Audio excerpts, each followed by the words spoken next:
Hi, this is Matt Lockridge from Westwood with a 2Q18 equity update.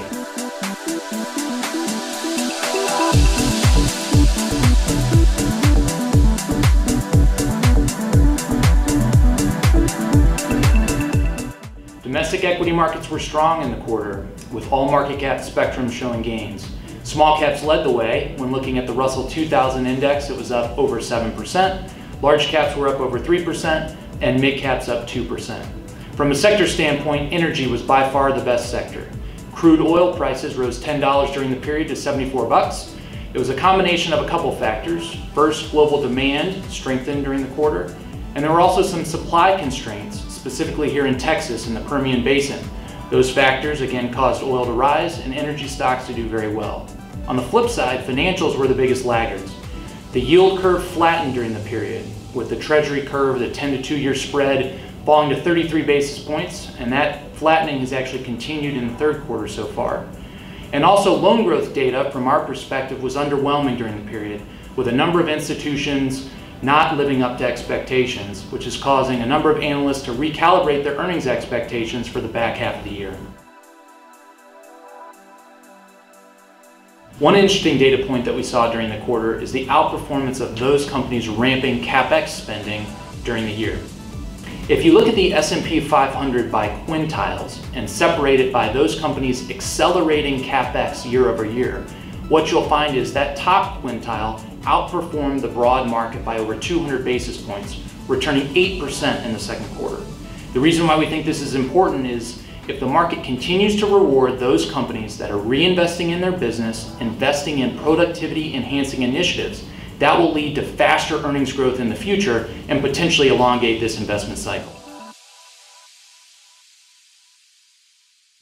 As we look ahead to the second half, from a macro perspective, we feel really good about where the U.S. economy is. Unemployment is near a 40-year low. Current GDP estimates for the second quarter are running roughly 4.5% on a real basis.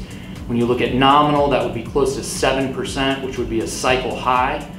And finally, corporate earnings growth remains very strong. We expect 2Q earnings to come in roughly 20% year over year, and we expect a similar type clip in 3Q and 4Q. A couple areas that we're watching, first and foremost, oil. I mentioned that earlier. If we see another significant step up in oil prices and the associated ramp in gasoline, that would make us incrementally more cautious on the consumer.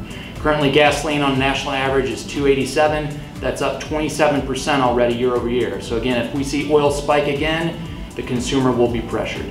Secondly, we're continuing to watch the everyday flow of news on tariffs. To date, we estimate the impact of tariffs in place at a little over $100 billion.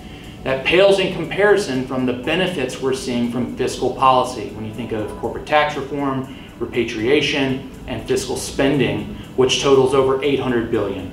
But should tariffs continue to ramp, the rhetoric ramps, that would make us incrementally more cautious on the second half outlook. One area of particular interest as we look towards the second half of 2018 is the defense industry.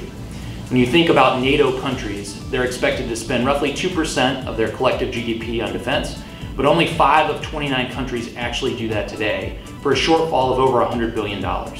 If you pair that with what we're doing here with our defense budget, which is expected to rise by a mid-single-digit rate really through the next decade, that provides a very visible tailwind to growth as we look forward. So we've taken the opportunity, as the industry has underperformed more recently, to add positions to our portfolio. Generally, we've been pleased with the macro and corporate fundamentals we've seen in the first half of 2018, and we'll continue to monitor the environment through the back half. Thank you again for your interest in Westwood.